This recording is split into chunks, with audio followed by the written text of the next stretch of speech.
চট্টগ্রামে চলন্ত বাসে এক কিশোরীকে ধর্ষণের অভিযোগে চালক ও সহযোগীকে গ্রেপ্তার করেছে পুলিশ। বান্ডেল থাকলে প্রতি সেনমানিতে টাকা বাঁচবে। বিকাশ সেনমানি বান্ডিল কিনে জিতুন প্রতি লেনদেনে। বুধবার নগরের বিভিন্ন স্থানে অভিযান চালিয়ে তাদের গ্রেপ্তার করা হয়।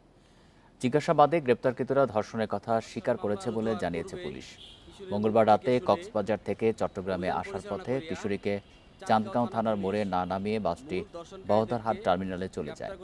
সেখানে কিশোরীকে ধর্ষণ করা হয়। পরে তার অভিযোগের ভিত্তিতে বাস চালক তারেক ও সহযোগী হানিফকে আটক করা হয়। পালিয়ে যাওয়া বাসের সুপারভাইজার মোবারক হোসেনকে ধরতে অভিযান চালাচ্ছে পুলিশ। ভুক্তভোগীকে চট্টগ্রাম মেডিকেলের ওয়ান স্টপ ক্রাইসিস সেন্টারে রাখা হয়েছে।